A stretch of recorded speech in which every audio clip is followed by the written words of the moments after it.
नमस्कार, times of Swaraj में आप सबों का स्वागत है और मैं हूं संतोष सिंह। और आज हम टाइम्स ऑफ स्वराज में चर्चा करने जा रहे हैं कि आखिर दिलीप के जान का दुश्मन कौन है। देखिए, आंदोलन करना, प्रोटेस्ट करना, किसी मुद्दों को लेकर सड़क पर उतरना कोई नई बात नहीं रही है। लेकिन पिछले 2 आंदोलन से हम दिलीप के आंदोलन पर हम गौर कर रहे हैं। कुछ पुलिस वाले हैं जो चाहते हैं कि दिलीप को अपंग बना दें या फिर दिलीप की इस तरीके की पिटाई हो जाए कि वो आंदोलन करने के लायक न रहे। इससे पहले भी उसके कान के पास इतना तेज पिटाई, मतलब थप्पड़ से लोग मारे थे, उस आदमी को एम्स में जाके इलाज कराना पड़ा। इस बार भी कुछ इसी तरीके का हुआ। ये देखिए तो किस तरीके से लीवर के सामने डंडा से मार रहा है पुलिस। ये मारने का तरीका, ये तो लगता है जैसे पूरी रणनीति का हिस्सा था कि ऐसा चोट अंदरूनी दो कि फिर दिलीप आंदोलन करने के लायक नहीं रहा। और हद तो तब हो गई जब दिलीप को जिप्सी पर बिठा के सचिवालय थाना लाया जा रहा था, तो पूरी रास्ते इसकी पिटाई हुई है। और इस तरीके से पिटाई हुई है कि दिलीप बीमार पड़ जाए या फिर अंदरूनी तौर पर इस तरीके की चोट से लग जाए कि महीनों बीमार रहे, ये आंदोलन करना छोड़ दे। ऐसे में ये सवाल उठना लाजमी है कि आखिर दिलीप के आंदोलन से इस तरीके का नफरत या गुस्सा किसे है, या फिर इस दिलीप के इस तरीके के आंदोलन से किसका नुकसान हो रहा है। प्रश्न पत्र लीक मामले में ये इसी तरीके से बोलता है, कोचिंग संस्थानों के बारे में बोलता है, शिक्षा माफिया के बारे में बोलता है, बीपीएससी हो, एसएससी हो, जो परीक्षाएं होती हैं उस परीक्षाओं में कैसे सुधार हो, इसको लेकर आवाज उठाता है। तो क्या इसके पीछे ये सारे तत्व तो नहीं है जिन तथ्यों के खिलाफ दिलीप बोल रहा है?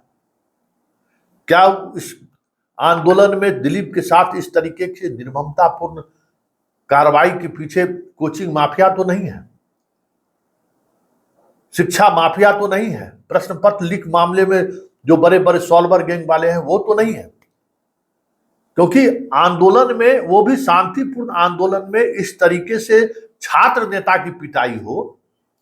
मैं लगभग 2006 से लगातार पटना में इस तरीके के आंदोलन को कवर कर रहा हूं। बहुत मुश्किल से पुलिस नेताओं पर लाठी चलाता है। सबको पता रहता है कि इस आंदोलन का नेतृत्व कौन कर रहा है। तो नेतृत्व करने वाले पर उस तरीके की पिटाई या उस तरीके का जुर्म ढाने से पहले कई बार मजिस्ट्रेट और पुलिस सोचता है कि नहीं, ये छात्र नेता है या फिर पॉलिटिकल पार्टी का ये नेता है।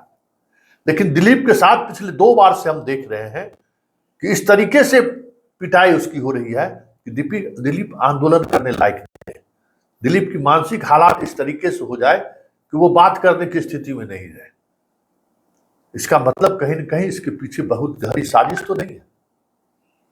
उन तमाम फोटोज जो दिलीप के साथ जिस तरीके का बर्ताव हुआ है, मैंने सचिवालय डीएसपी को भी भेजा है और डीजीपी सेल को भी भेजा है कि जरा इसकी जांच करा लीजिए कि इस तरीके से एक शांतिपूर्ण प्रोटेस्ट में शामिल स्टूडेंट के साथ, ठीक है, 1-2 डंडा चला दिए, लोग भाग जाते हैं, सब पढ़ने लिखने वाले लोग हैं। लेकिन इस तरीके से अंदर की इंजुरी देने का मतलब क्या है? और फिर जब आप उसको जिप्सी पर बिठा के लेके सचिवालय थाना जा रहे हैं तो पूरे रास्ते उसके साथ उस तरीके से पिटाई क्यों करना है? जबकि वो बार बार कह रहा था कि हमारे कान का ऑपरेशन अभी एम्स में हुआ है, हमें मत मारिए। तो जानबूझकर उसको कान में ही लोग पीट रहे थे। और उस पुलिस पदाधिकारी को मैंने भी चिन्हित कर लिया है। और पुलिस पदाधिकारी महोदय, अगर आप ये खबर देख रहे होंगे ना, मेरा नाम संतोष सिंह है, याद रखना। पूरे नौकरी के पीरियड में कभी न कभी धराओगे यार, और जब धराओगे तो ऐसा पोस्टमार्टम होगा ना कि 2-3 पीढ़ी याद रखेगा। समझ गए? इस तरीके के जो शिक्षा माफिया के हाथों में खेलते हो, पता नहीं तुम भी बहाल हुए हो, लगता है उसी सब के हाथ। तुम्हारा कंप्लेन, तुम्हारा डायरी, लाल डायरी में हम नाम और फोटो सेव कर लिए। और साथ काम करने वाला जो पुलिस अधिकारी होगा ना, उससे जरा पूछ लेना कि संतोष सिंह कौन है, ठीक ना?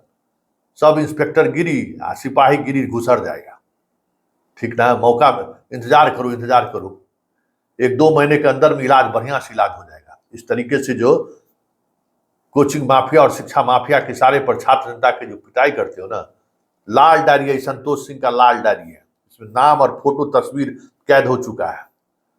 और हम किस तरीके से ऑपरेशन करते हैं ना, अपने पुराने पुलिस अधिकारियों से पूछ लेना, ठीक ना। पटना में आए हो थानेदारी करने के लिए, तो दिल दिमाग जगह पर के थानेदारी करिए। थानेदारों को हम सम्मान देते हैं, लेकिन किसी के हाथ की कठपुतली बनकर अगर आप थानेदारी कीजिएगा तो सोच लीजिए बहुत मुश्किल होगा बचना। इसी पटना जिला में कम से कम दर्जन से ज्यादा थाना प्रभारी का ऑपरेशन हम कर चुके हैं। डीएसपी और एसपी और आईजी तक का ऑपरेशन हो चुका है, और उस ऑपरेशन में मेरी बड़ी भूमिका रही है। इस तरीके से ये जो जुल्म है ना, इस जुल्म ढाने से बचिए। कोई कह दिया और इस तरीके से आप छात्र नेता पर डंडा चला दीजिए, थोड़ा मानसिकता को बदलिए। ये लड़ाई आप ही के परिवार के बच्चों के लिए लड़ रहा है। ठीक है, आप पुलिस बन के माल कमा रहे हैं पूरा, तो पैसा देकर नौकरी ले लीजिए, अलग बात है, लेकिन ये गरीबों की लड़ाई लड़ रहा है। ऐसे लोगों की लड़ाई लड़ रहा है जो लड़ाई लड़ने में सक्षम नहीं है।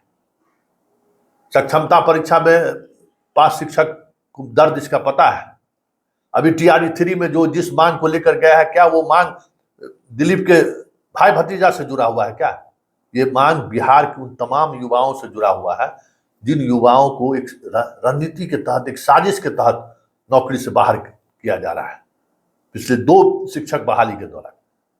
तो जेनून मांग में भी खड़ा नहीं रहोगे। बांग्लादेश का पुलिस का क्या हाल हुआ से देखे हो ना। सुधार जा, सत्ता सरकार का अगर चमचागिरी करोगे ना, और भू माफिया और शराब माफिया और कोचिंग माफिया के साथ खड़े रहे, तो उससे भी बुरा हश्र होगा। हिंदुस्तान है हिंदुस्तान। पुलिस का नौकरी मिल गया इसका मतलब नहीं पूरी जिंदगी तुम जो है सो तुमको गुंडागर्दी करने का लाइसेंस मिल गया है। यही काम बांग्लादेश में किया था लोग ना। पुलिस वाले का क्या हश्र हुआ से देख रहे हो ना। कूट कूट के पिटाई ने 600 से अधिक पुलिसकर्मी चले गए इस दुनिया से। तो मजबूर मत करो जनता को सड़क पर उतरने के लिए, मजबूर मत करो जनता को हिंसक होने के लिए। बहुत सारी व्यवस्थाएं हैं जिन व्यवस्था में डेमोक्रेटिक तरीके से लोग अपनी बात रखते हैं।